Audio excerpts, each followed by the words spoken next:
Bismillahirrahmanirrahim. Assalamualaikum warahmatullahi wabarakatuh.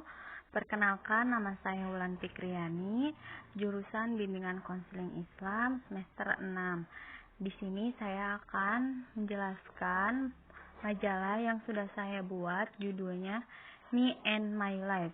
Sebelum melanjutkan ke materi, saya akan menjelaskan dulu. Di sini ada 16 poin yang akan saya jelaskan.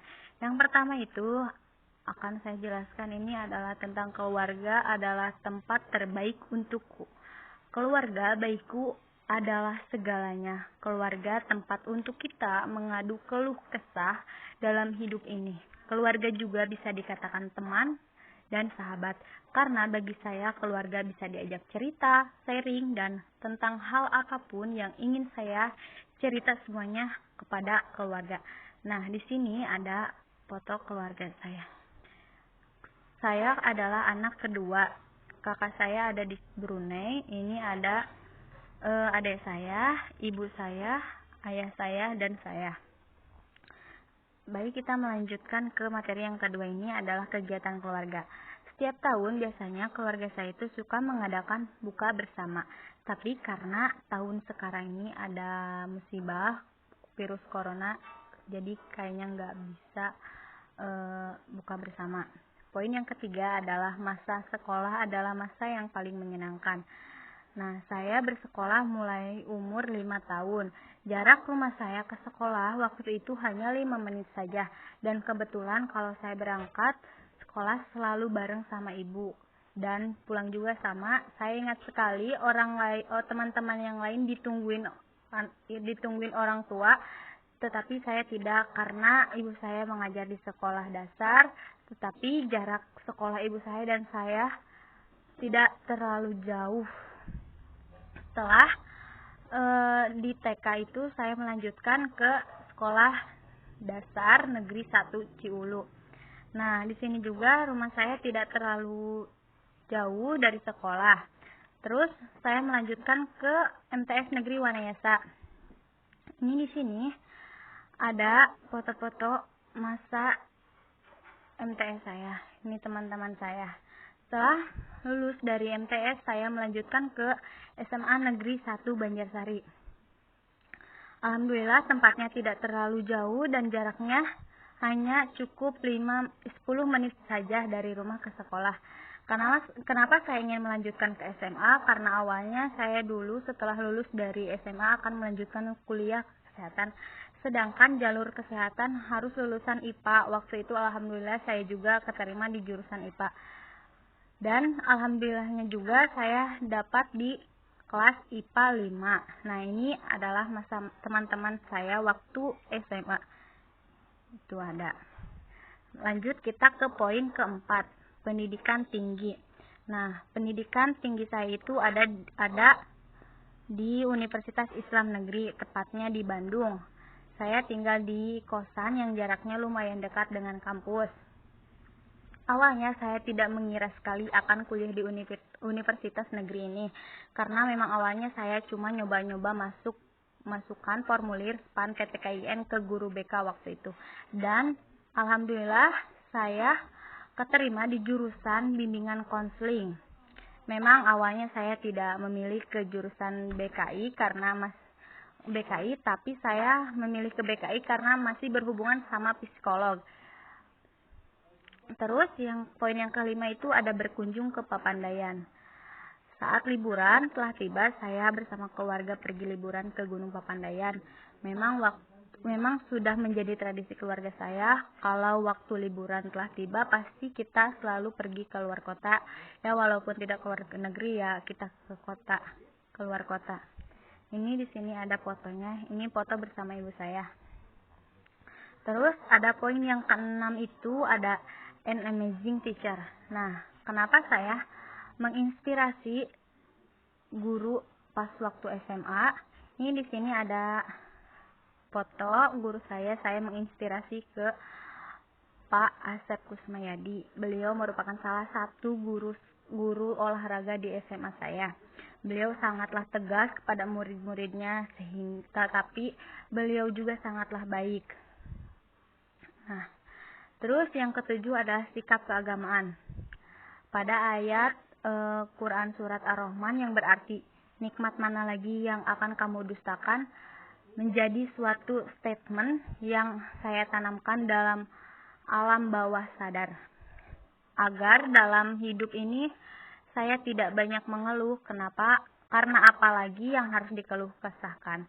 Sedang nikmat Allah begitu berlimpah ruah dibanding satu hal yang aku keluhkan itu. Begitu juga hadis yang artinya setiap perbuatan tergantung pada niat. Dengan hadis tersebut, apapun perbuatan yang kuakukan, semua aku niatkan karena Allah Subhanahu wa taala agar semuanya dapat menjadi amal ibadah. Aku seringkali mengikuti beberapa kajian-pengajian baik di Bandung ataupun di kampung halaman ini. Di sini ada fotonya. Terus yang ke-8 itu ada best friend. Nah, ini mereka berdua itu adalah teman yang selalu ada yang teman terbaik, teman yang ada di kosan. Aku kenal mereka itu mulai kuliah dan mulai jauh dari orang tua dan hidup keseharianku bersama mereka, suka dukaku bersama mereka. Nah, ini adalah lingkungan bisnisku. Nah, ini saya menginspirasi salah satu teman saya. Dia mempunyai all shop namanya Itu Shop. Nah, dia itu sangat menginspirasi karena umurnya masih 21 tahun.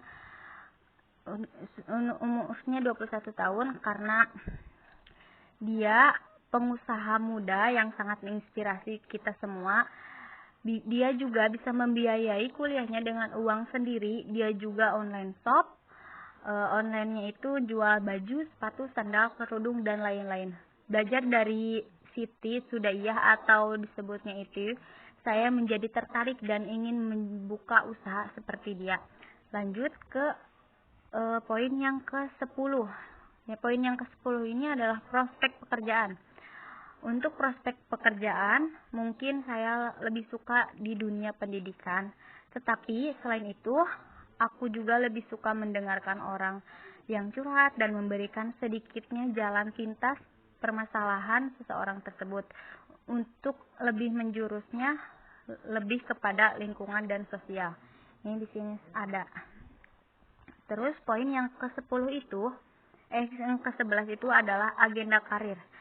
Sukses dalam karir identik dengan kesejahteraan. Dibutuhkan pengetahuan dan perencanaan karir yang tepat di masa depan agar kita bisa meraih impian seperti yang kita inginkan. Masa depan adalah gambaran dari apa yang kita rencanakan dan akan lakukan nantinya. Oleh karena itu, jangan berharap masa depan cerah itu jika saat ini tidak melakukan perencanaan dengan baik. Memulai dari hal yang paling kecil karena segala sesuatu yang besar dimulai dari yang terkecil.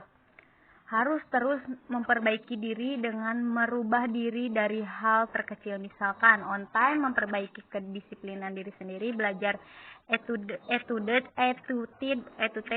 yang baik ketika dengan banyak orang. Nah, poin yang ke-12 ini adalah resensi buku inspirasi karir. Ini saya menginspirasi buku yang berjudul Berkarya Tanpa Jeda.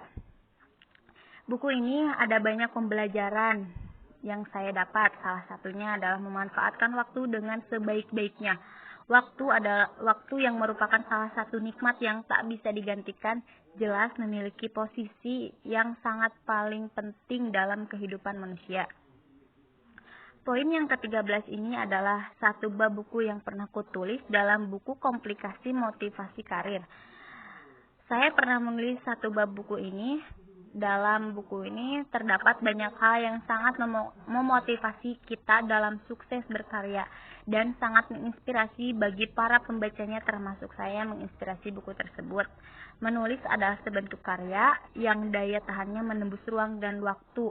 Oleh karena itulah buku seringkali mempunyai daya pengubah yang luar biasa, karakternya yang terus membersamai zaman dan waktu walau pengarangnya telah meninggalkan semesta.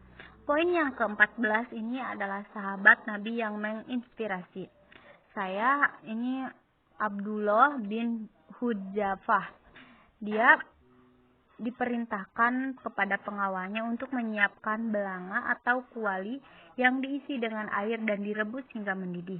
Kemudian ia perintahkan untuk memanggil tawanan-tawanan dari kaum muslimin, sehingga kemudian ia dilemparkan salah satu dari mereka ke dalam belanga tadi hingga tinggal tulang belulangnya. Namun Abdullah bin Hudzafah tetap berpaling dan enggan untuk masuk agama Nasrani. Kemudian raja memerintahkan pengawalnya untuk melemparkan Abdullah bin Hudzadah ke dalam belanga jika ia tidak mau memeluk agama Nasrani. Poin yang ke-15 ini adalah membimbing karir. Banyak lulusan mahasiswa atau mahasiswi yang tidak tahu cara bagaimana memilih pekerjaan dan merencanakan karir yang tepat. Hal ini menyebabkan banyak orang yang kurang puas dalam pekerjaan pertama dan tidak jelas dalam perjalanan karir. Maka dibutuhkan bimbingan karir. Selain bimbingan karir, seorang mahasiswa juga harus bertanggung jawab untuk mendukung perjalanan karir mereka pribadi. Bimbingan karir dapat dianggap sebagai dorongan eksternal atau bantuan dari pihak lain untuk membantu. Selain bimbingan karir, tentunya banyak faktor lain yang mempengaruhi keberlangsungan karir Anda semasa kuliah. Biasanya saya selalu terlibat dalam kegiatan kampung, selalu menjadi panitia dalam acara tersebut. Poin yang ke-6 ini ada dakwah melalui bimbingan karir. Dakwah itu bukan suatu profesi, tapi apapun profesimu, tetaplah pada jalan dakwah. Dakwah adalah tugas setiap umat muslim di seluruh penjuru dunia. Zaman yang serba modern ini bukanlah alasan untuk tidak menyampaikan walaupun hanya satu ayat. Nah, mungkin itu penjelasan dari majalah yang sudah saya buat. Kalau misalkan ada kesalahan, mohon dimaafkan karena juga saya di sini masih dalam proses belajar. Wabillahi taufiq wal hidayah. Wassalamualaikum warahmatullahi wabarakatuh.